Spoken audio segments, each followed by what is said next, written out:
उद्देश्य रे आमे आसु धर्म को स्थापन करी धर्म को बांटी आम निज संतान मान को आमे आम निजर तत्व दे तांको शिक्षा दीक्षा दऊ अन्य को दौना कहीं दौना ना ठाकुर जहाँ कृपा करती तत्व गुरु प्राप्त हुए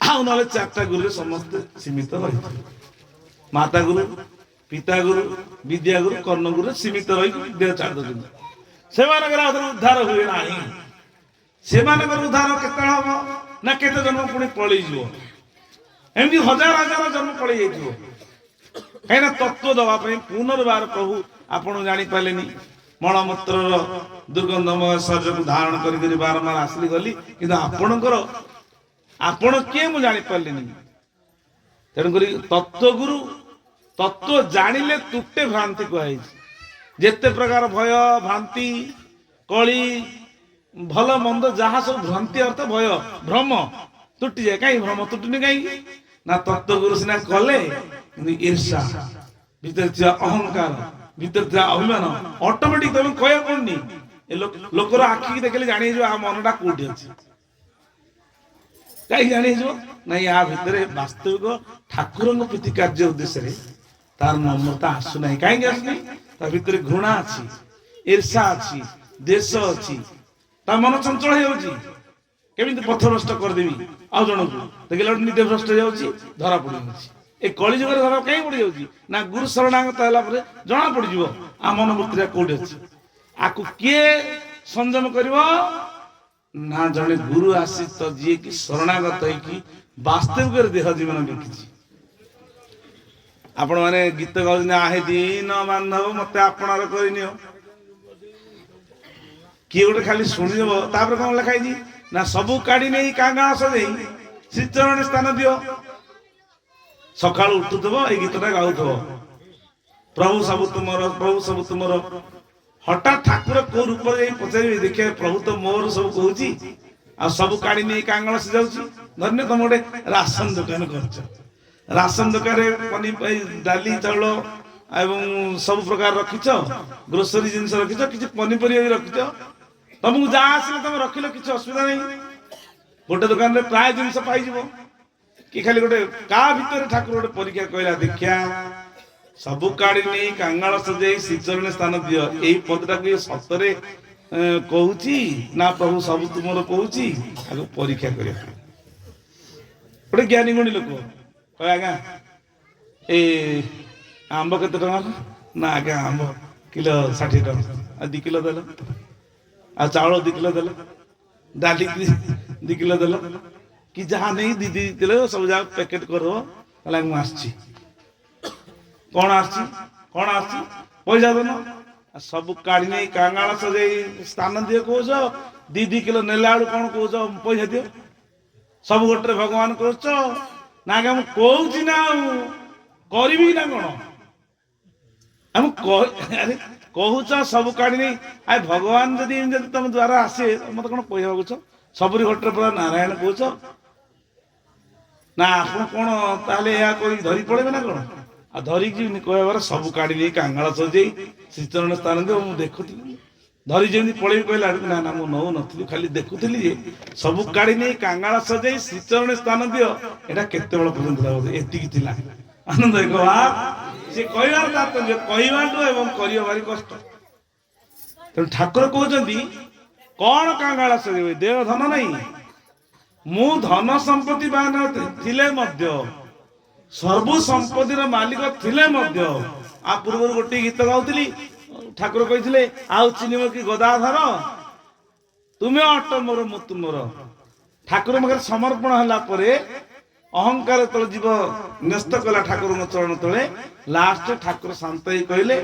तू मत समर्पण कलु ना प्रभु एणिकी मुझे जहाँ कहि सब गोटे तुमर ए पिला छुआ संसार परिवार तुमर जदि परीक्षा करदे ठाकुर केतले अधैर्य हो ठाकुर मत परीक्षा करते से कौन नहीं नाई नहीं भाई मुझे नवाक आसी नी ଦେଖୁଥିଲି ଆହେ ଦିନ ବାନ୍ଧବ ମତେ ଆପଣାର କରି ନିଅ ସବୁ କାଢି ନେଇ କାଙ୍ଗାଳ ସଜେଇ କହିଲ କାଙ୍ଗାଳ ସଜେଇବା ପର୍ଯ୍ୟନ୍ତ ଦୂରରେ ରହିଲା ମୁଁ ତ ଦୁଆର ବନ୍ଧ ପାର ହେଇନି ମତେ କହିଲେଣି କଣ ପଇସା ଦିଅ ମୁଁ ଖାଲି ଦେଖୁଥିଲି ତମ କେତେ ସମର୍ପଣ ଭାବ ଗୁରୁଙ୍କ ଆଶ୍ରିତ ହେଲା ପରେ ମୁଁ ତ ଗୁରୁ ଆଶ୍ରିତ ହେଇନି କିନ୍ତୁ ଏଇ ଯେ ଆଶ୍ରିତ ଅନାଶ୍ରିତ ଲୋକର ଏତିକି ହଉଛି ନା ଆଶ୍ରିତ ଲୋକ ଜାଣେ ଏଟା ମୁଁ ଯଦି କଥାଟା କହିଦେବି ଏଠି ବଡ ଅସୁବିଧା ହେଇଯିବ ତାକୁ ସଂଯମ କରିକି ପଛରେ କୁହେ ଭାଇ ଏଇ କଥା ହେଲା ଆଉ ମୁଁ ତମକୁ ଟିକେ କଣ କହିଦେଇଛି ରାଗିବନି କାହିଁକି ନା ତୁମେ ଦେଖ ଜଣେ ଖାଲି କ୍ରୋଧ ହେଇକି ତମ ପ୍ରତି ଯାଉ ଭାରି ତମ ଧ୍ୟାନ ଧାରଣା ତମେ ତ କରୁଥିଲେ ସିନା ଜାଣିବ କରୁଥିବ ଯଦି ଜାଣିବ ତମ ମନ ଆଉ ଠାକୁରଙ୍କ ପାଖରେ ଲାଗିବନି ତା ମନଟା ଅସନ୍ତୋଷ ହେଇ ପଳେଇଛି ଅସନ୍ତୋଷ ପୂର୍ବରୁ ବିଚାରଣୀୟ ମାନବ ଜନ୍ମରେ ହବ ଦେବତା ମାନେ ନିତ୍ୟ ଚିନ୍ତା କରନ୍ତି ଆମକୁ ଭଗବାନ ଯଦି ମଣିଷ ଜନ୍ମ ଦିଅନ୍ତେ ଆମେ ଟିକେ ଭଜନ କୀର୍ତ୍ତନ କରନ୍ତୁ ହରିନାମ ଗୁଣଗାନ କରନ୍ତୁ ପ୍ରଭୁଙ୍କ ସେବା କରନ୍ତୁ କିନ୍ତୁ ଦେବତା ମାନଙ୍କୁ ଏଇ ସୁଯୋଗ ଦିଆହେଇନି ସେଇଥିପାଇଁ କହିଲେ ମାନବ ଦେହେ ଦିବ୍ୟ ଜ୍ଞାନ ଦେଖି ସନ୍ତୋଷ ଭଗବାନ ଆଚ୍ଛା କେମିତି ହେବେ ଏଟେ ଠାକୁର କହିଲେ ଯେ କର୍ମେ ପରାଣ ସଖା ହୋଇବେ ସନ୍ତୋଷ ହେଲେ ମୋର କର୍ମ ଗୁଡାକ ଯଦି ସିନା ସନ୍ତୋଷଜନକ ତମକୁ ଯଦି ସନ୍ତୋଷ ଲାଗିଲା ଠାକୁରଙ୍କୁ ସନ୍ତୋଷ ଲାଗିବ ମୁଁ ଯୋଉ ଆଜି ସକାଳୁ ଧ୍ୟାନ ଧାରଣା କରିଛି କି ସାଧନ ଭଜନ କରିଛି ଠାକୁର ପୂଜା ଠିକ କରିଛି ନା ନାଇଁ ଠାକୁରଙ୍କ ଆଳତି ଠିକ କରିଛି ବୁଲେଇଛି ନା ନାଇଁ ମୁଁ ଠାକୁରଙ୍କ ଅର୍ଘ୍ୟ ଠିକ ଭାବରେ ଦେଇଛି ନା ନାଇଁ ନା ଠିକ ଭାବରେ ଦେଲା ବେଳେ ମୋ ମନଟା ଆଉ କାହା ପାଖରେ ଥିଲା ଯଦି ଅର୍ଘ୍ୟ ପୂଜା ନୀତି କଲା ବେଳୁ ମନଟା ଆଉ କାହା ପାଖରେ ଥିବ ତମ ପୂଜାର ମାଇନସ ହେଇଯିବ ଫଳ ପାଇବନି ତର ପୂଜାରେ ଫଳ ପାଇବନି କେମିତି ପାଇବ ତମେ ଆପଣ ମାନେ ଦେଖନ୍ତୁ ଗୋଟେ ରୋଷେଇଟା ତିଆରି କରିବେ ରୋଷେଇର ଯାହା ସାମାନ ଅଛି ସେଇ ସାମାନ ଅନୁସାରେ କେତିକି ସିମ୍ କରିବ ଚାଳ କେତିକି ଦିଆଯିବ କୋଉଠି ତେଲ ସେଟା ପକ୍କ ହେଲା ପର୍ଯ୍ୟନ୍ତ ତାର ସିଝିବା ପର୍ଯ୍ୟନ୍ତ ଆପଣ ମନ ଦେଇକି କରୁଛନ୍ତି ନା ନାଇଁ ରୋଷେଇ ମା ମାନେ କରୁଛନ୍ତି ନା ନାଇଁ ଆଉ ଏପଟ ସେପଟ ହେଇଗଲେ ଲୁଣିଆ ଅଲଣା ହେଇଯିବ କିମ୍ବା ଖରାପ ବି ହେଇଯିବ ଯଦି ସେଇଟା ଖରାପ ହେଇଯାଉଛି ୟାଙ୍କେ କାହିଁକି ଶୁଣି ମହାପ୍ରଭୁ ତୁ ତ ମନ ନେଇ ପୂଜା କରୁନୁ ତୋର ଫଳ କୁଆଡେ ପାଇବୁ ଫଳ ଅର୍ଥ କଣ ସ୍ୱାଦଟା ସ୍ୱାଦିଷ୍ଟ ମା ରୋଷେଇ କରୁଛି ରୋଷେଇ କରିବାର ତରିକାଟା ଯଦି ନହବ ଭୁଲିଯିବ ଯେତେବେଳେ ଯାହା ହେଲା ପକେଇଦବ ନା ଡାଲି ଅଛି ବୋଲି ଅଧିକ ପକେଇଦବ ନା ଅଛି ତମ ପାଖରେ ମସଲା ମସଲି ଅଧିକ ପକେଇଦବ ପକେଇ ପାରିବନି କାହିଁକି ନା ସୀମିତ କୋଉଟାରେ କେତିକି ଦିଆଯିବ ତାହେଲେ ଖାଦ୍ୟର ସ୍ୱାଦ ହବ ତଦୃଶ୍ୟ ପ୍ରଭୁଙ୍କ ପାଖରେ ବସିଲା ବେଳେ ଯୋଉ ପୂଜାଟା କରୁଛି ମୋ ମନ ଦେଇ କରୁଛି ନା ମନଟା ଆଉ ଜାଗାରେ ଅଛି ପୂଜା କଲାବେଳେ ଭଜନ କଲାବେଳେ ନାମ କଲାବେଳେ ସବୁ ଯାକ ମରିଯାଇଛନ୍ତି ଭାବ ମରିଯାଇଛି ମାନେ ତୁମର କେହି କେବଳ ଠାକୁର ଆଉ ତମେ ମୁଁ ଆପଣ ମାନଙ୍କୁ ଗୋଟେ କହୁଛି ନିଷ୍ଠାର କଥା ନିଷ୍ଠାରୁ ଭକ୍ତି ଆସେ ରାଜା ଆଶା କର୍ଣ୍ଣ ରାଜାଙ୍କ ନାଁ କଣ ନା ଆଶା କର୍ଣ୍ଣ ମହାନ ସେବକ ଥିଲେ ଭଗବାନ ଶ୍ରୀକୃଷ୍ଣ ଚନ୍ଦ୍ରଙ୍କର ରାଧା ଯୁଗଳ ମୂର୍ତ୍ତି ପୂଜା ଉପାସନା କରିବେ ଶେଷ ସମୟ ପର୍ଯ୍ୟନ୍ତ ଉଠିବେନି ଆସନରୁ ତାଙ୍କର 4 ଘଣ୍ଟା ସମୟ ଥିଲା ବିରାଟ ରାଜା ବାଦଶାହଙ୍କର ଦରବାରରେ ସେ ରାଜା ମୁଖ୍ୟ ଥିଲେ କିନ୍ତୁ ତାଙ୍କ ରାଜାକୁ ବାଦଶାହ ଗଲେ ରାଜା ନିଜେ ଆସି ପାଛୋଟି ନିଅନ୍ତି ବାଦଶାହ ମାନେ ମୁସଲମାନ ସମ୍ରାଟ ତାଙ୍କୁ ତ ଡରିବେ ନା ସେତେବେଳେ ମୁଗଲ ମାନେ ଯେତେବେଳେ ଶାସନ କରୁଥିଲେ ଭାରତର ରାଜା ଜଣେ ରାଜା ଆଶା କର୍ଣ୍ଣ କହିଲେ ସମସ୍ତଙ୍କୁ କହିଲେ ଶୁଣ ଆଜି ତ ମୁଁ କହୁଛି କେହି ମଧ୍ୟ ପୂଜା ସେବା କଲା ବେଳେ ମୋର 4 ଘଣ୍ଟା ପର୍ଯ୍ୟନ୍ତ ଏ ଚାରିପଟ ଦ୍ୱାର ବନ୍ଦ ରହିଲା ଏ 4 ଘଣ୍ଟା ପରେ ଯିଏ ଆସିବ ଦେଖାହବ ନହେଲେ ତାଙ୍କୁ ଫେରେଇବ ଆଉ ଯିଏ ଖୋଲିବ ରାଜା ଆଜ୍ଞା ମୁଣ୍ଡଟାକୁ କଟି ଦେଇଛି ନିଷ୍ଠା ନା ନିଷ୍ଠାରୁ ଭକ୍ତି ଶୁଣିନି ଏତେ ନିଷ୍ଠା ପରାୟଣ ଠାକୁରଙ୍କର ଥିଲେ ରାଜା ଆଶା କର୍ଣ୍ଣ 4 ଘଣ୍ଟା ପର୍ଯ୍ୟନ୍ତ କିଏ ତାଙ୍କର ଦରବାରକୁ ଯିଏ ଆଇଲେ ଆଜ୍ଞା ମହାରାଜ ବର୍ତ୍ତମାନ ପୂଜା ସେବାରେ ଦୟାକରି ଆପଣ ଏଠୁ ଫେରନ୍ତୁ ନହେଲେ ଅପେକ୍ଷା କରନ୍ତୁ ଦିନ ଗଲା 2 ଦିନ ଗଲା 3 ଦିନ ଗଲା ସବୁଦିନ ସେବା ଚାଲିଲା ଠାକୁର କଣ କହିଲେ ଭକ୍ତି ଅମୂଲ୍ୟ ରତ୍ନ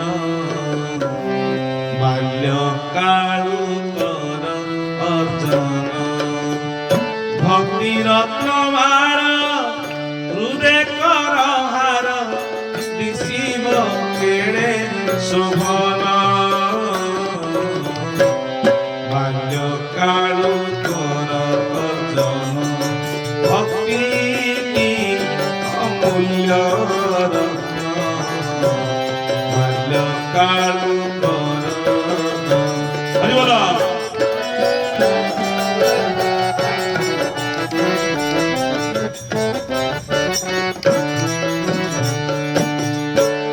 ভক্তি আনে দয়া ধর্ম সত্য শান্তি ক্ষমা গুণ ভক্তর ভক্তি প্রাণ ভক্তি প্রেম ডরে বন্ধন হুয়ন্তি রসরাজ নারায়ণ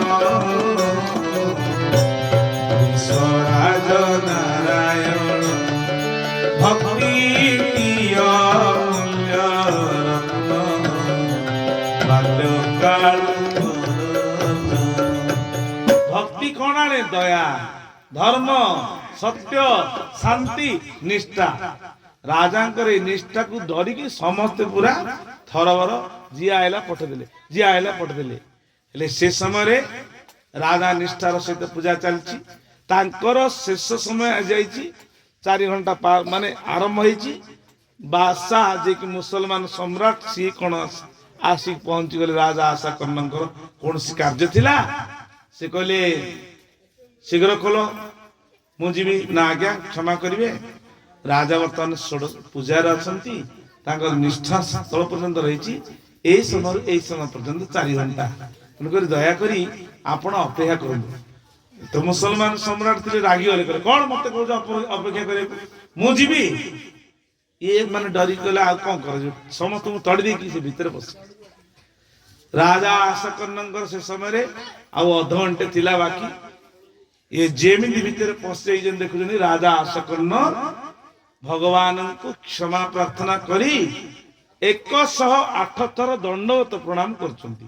108 ଥର ମାନେ କଣ ହଉଛନ୍ତି ଯେମିତି ନିୟମ ଅନୁସାରେ ଯେମିତି ଉଠିବେ ଯେମିତି ତାର ପ୍ରଣାଳୀ ଅଛି।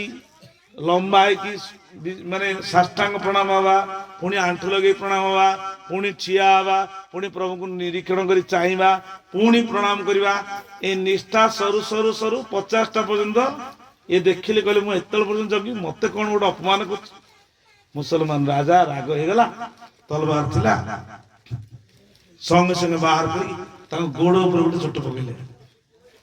ଆନନ୍ଦ ଭଗବାନଙ୍କର କୃପା ଗୋଡ ଉପରେ ଯେମିତି ଚୋଟ ପକେଇଛନ୍ତି ତାଙ୍କର ଲେଡି ଉପରକୁ ହାଣି ହେଇଗଲା ରକ୍ତ ସରସର। ତଥାପି ସିଏ ଭ୍ରୁକ୍ଷେପ ନାହିଁ କହିଲେ ନାଇଁ ହେଇପାରିବନି ମତେ ମାର। ସେଥିପାଇଁ କୁହା ହେଇଛି କଣ ମାର ବା ତାର ଯାହା କର ହେ ମୋତେ ଶରଣ ରଖ ମୋ ଆଶ୍ରୟ ସ୍ଥଳଟି ଆହେ ପଙ୍କଜ। ପ୍ରଭୁ ମୁଁ ଆପଣଙ୍କର ଶ୍ରୀଚରଣ ତଳେ ସମର୍ପଣ କରିଛି ଏ ଜୀବନ।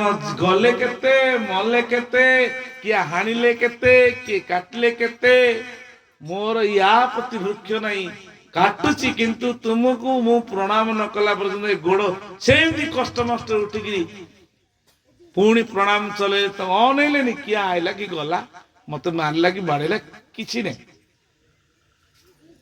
ମାରିଲା ପରେ ମଧ୍ୟ ସିଏ ଭାଷା କହିଲେ ହାଣି ଦେଲିଣି ଗୋଡଟା କଟିଗଲାଣି ସେ ରକ୍ତାକ୍ତ ଗୋଡରେ ମଧ୍ୟ ଇଏ ପ୍ରଣାମ କରୁଛନ୍ତି ଭୃକ୍ଷେପ ନାହିଁ ଦେହ ପ୍ରତି ଜ୍ଞାନ ନାହିଁ। ଆପଣ ମାନେ ଖରା ହେବେନି ଭଗବତ କାର୍ଯ୍ୟରେ ଟିକେ ଭୋକ ସହିପାରୁନି କି ନଦେଲେ ମନ ଦୁଃଖ ହେଇଯାଉଛି। ତୁମେ ତ ତାଙ୍କ ଠାକୁର ପରୀକ୍ଷା କରିଦେବେ ଦେଖିଆ ଯାଇଛ ଠିକ ସମୟରେ ମନେ ରଖ ସେତେବେଳେ ପରୀକ୍ଷା ଭାବିକି ରହିଯିବାକୁ ପଡିବ ନହେଲେ ଆସିଛନ୍ତି ଦେଖିଆ ସେ ଭକ୍ତ ହୃଦୟ ରହିକି ତମର ଖାଦ୍ୟ ପେୟଟାକୁ ଟିକେ ଲେଟ୍ କରିଦେବେ। କଣ ଏଠି ବିରକ୍ତି ଆସିଯିବ ତମ ଭିତରେ କଣ ଏଗୁଡା କଲେ ଇଏ କଲେ ସିଏ କଲେ ତାଙ୍କ ଉପରେ ତମ ଭିତରେ ଯୋଉ ଭକ୍ତି ରହିଥିବ ସେ ମାଇନେସ୍ ସେଠି ଧୈର୍ଯ୍ୟ ଧରି ଯଦି ପାରିବୁ ପହଁରି ନ ଜାଣି ବୁଡିଲେ ସେ ଜଳେ ପଶିବୁ ଯାଇ ଅଭୟ ଚରଣ କମଳେ। ଧୈର୍ଯ୍ୟ ହେଲାନି ଦେଖିବା ଭକ୍ତ ପରା କେମିତି ଆମେ ଭକ୍ତ ହବା ସହଜ ନୁହଁ କି ଆମେ ବାବାଜୀ ହବା ସହଜ ନୁହଁ। ମହାପୁରୁଷ ମାନଙ୍କ ବାଣୀ ଆପଣ ମାନେ ଶୁଣନ୍ତୁ। ଆମକୁ ମୋବାଇଲ ସାହାଯ୍ୟ କରୁଛି ମାନେ କଳିଯୁଗ ଧନ୍ୟ କହିଲେ ତ୍ରେତା କିଏ କହିଲା ସତ୍ୟ ବଡ। ସତ୍ୟ ଯୁଗର ମହାପୁରୁଷ ମାନେ କହୁଛନ୍ତି ଆମେ ବଡ ନୁହଁ। ସତ୍ୟରେ ଥିଲା ତପସ୍ୟା। ଏତିକି 1000 ବର୍ଷ ତପସ୍ୟା କଲେ ତମେ ମତେ ପାଇବ। ହିରଣ୍ୟକଶିପୁ ହିରଣ୍ୟାକ୍ଷ କେତେ କେତେ ତପସ୍ୟା କରୁଥିଲେ ନାଇଁ। କେତେ କେତେ ଯୁଗ ବିତି ଯାଉଥିଲା ତପସ୍ୟା। ତ୍ରେତର ଆଇଲେ ପରିଚୟ ଭଗବାନଙ୍କର ସେବା କଲେ। ହନୁମାନ କେତେ କଷ୍ଟରେ ଲଙ୍କାକୁ ପାର କରି ଯାଇଥିଲେ। ପ୍ରଭୁଙ୍କ କୃପାରୁ ସବୁ ହେଲା। ଦ୍ୱାପର ଯୁଗ ଆସିଲା ସେଠି ପରିଚର୍ୟା କଲେ। କଳି ଯୁଗରେ ସେବା ଏବଂ ଭଗବାନଙ୍କ କଥା ଶୁଣିବା। ଆମକୁ ହାତ ହାତରେ ଭଗବାନ ଦେଇଦେଲେ କିନ୍ତୁ ଆମ ଭାଉଚର ଆମ ପଇସା ଗୁଡାକ ଭଗବାନ କୃପା କରିଦେଇଛନ୍ତି ନା। ପଇସା ଦିଆ ହଉଛି ଭାଉଚର ପକେଇ ପ୍ରଭୁଙ୍କ କଥା ଶୁଣେ। ସେ ପଇସାର ମୂଲ୍ୟ ହବ। ତାକୁ କଣ କଲେ ମୂଲ୍ୟ କଥା ଜାଣିକି ଅପବିତ୍ର ଜିନିଷ ଦେଖିଲେ ମନ ଅପବିତ୍ର ହେଇଗଲା। ମନ ଯେତେବେଳେ ଅପବିତ୍ର ହେଲା କେମିତି ବାଡିଆ ହଉଛି କେମିତି ମାରା ହଉଛି କେମିତି କର୍ମ ହଉଛି ଭଲ ହଉଛି ତା ଶିଖି ଶିଖି ଶିଖି ମୋବାଇଲ ହେଲା ଖରାପ। ମୋବାଇଲ ଖରାପ କାହିଁ ହବ? ତମ ମନକୁ ମନର ହିଁ ମୋବାଇଲ ଆସିଛି। ମୋବାଇଲ ମୋର ମନକୁ ବାଇଲି କରେ। ଆଉ ଗୋଟେ ମୋ ମନକୁ ଭଗବାନଙ୍କ କଥା ଶୁଣିବାରେ ବାୟା କରେ। ହେଲେ ତମ ମନ ରିସର୍ଚ୍ଚ କରି ଯୋଉଟା ଦେଖିବ ସେଟା ଆସିଲା। ତ ଏଇଠୁ ଆମେ ବହୁତ ଜିନିଷ ଶିଖିବାକୁ ମିଳୁଛି ବଡ ବଡ କଥା ଶୁଣିକି। କେତେ ତମେ ପଢିବ ଶୁଣିବା ଦ୍ଵାରା ଦେଖିବା ଦ୍ଵାରା ଯୋଉ ମହାତ୍ମା ମାନଙ୍କର ବାଣୀ। ରାଜା ଆଶାକର୍ଣ୍ଣଙ୍କର ଗୋଡକୁ ପୁରା କାଟିଦେଲେ। ସିଏ ରାଧା କୃଷ୍ଣ କହି ପ୍ରଣାମ କରିକି ପୁଣି ବାରମ୍ବାର 50 ଥର ଆହୁରି ବାକି ଅଛି। ଏମିତି ନାମ କରବୁ ରାଧେ କୃଷ୍ଣ କୃଷ୍ଣ କୃଷ୍ଣ ରାଧେ ରାଧେ ରାଧେ ଶ୍ୟାମ ଶ୍ୟାମ ଶ୍ୟାମ ରାଧେ ରାଧେ ଗାଇ ଚାଲିଲେ। ଗାଇବା ଭିତରେ ତାଙ୍କ ଭିତରେ ଶିର ଲାଗିକିରି ସେ ଗୋଡ ଆଉ ଥରେ ଯୋଡି ହେଇଗଲା। ଆନନ୍ଦ କବାର ଇଏ ଯୋଉ ଦେଖୁଛନ୍ତି କିଏ ବାସା କହିଲେ ଆରେ ହାଣି ଦେଇଥିଲି କଣ ଗୋଡ ଯୋଡି ହେଇଗଲା। ଆରେ ଯୋଡି ହେଇଗଲା। ତାପରେ ତାଙ୍କ ଭିତରେ ସୃଷ୍ଟି ହେଲା ଯେ ଭଗବାନ ଅଛନ୍ତି। ନିଶ୍ଚିନ୍ତ ରାଧାରାଣୀଙ୍କର କୃପା ଅଛି। ତାଙ୍କର 108 ପ୍ରଣାମ ସରିଗଲା। ଯେତେବେଳେ ଉଠିକି ସିଏ ଚାରିପଟେ ସମସ୍ତ 10 ଦିଗ ପାଳକୁ ପ୍ରଣାମ କରିକି ଦେଖିଦେଲା ବେଳୁ ବାସା ଗୋଟା ଥରିକି ସାଷ୍ଟାଙ୍ଗ ପ୍ରଣାମ ହେଇଗଲେ। ହେ ରାଜନ ବଡ ଅପରାଧ କଲି ମୁଁ। ଆପଣ ହଉଛନ୍ତି ଭଗବାନଙ୍କର ଭକ୍ତ। ଆପଣଙ୍କ ନିଷ୍ଠା ଉପରେ ମୁଁ ବାଧା ଦେଲି। ବାଧା ଦେଇକି ମୁଁ ଆପଣଙ୍କୁ ହାଣି ଦେଇଛି ନା ଆପଣ ହାଣିଛନ୍ତି ମୁଁ ତ ଜାଣିନି। ଅଛି କି ନାଇଁ ନିଜ ଦେହ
Hey!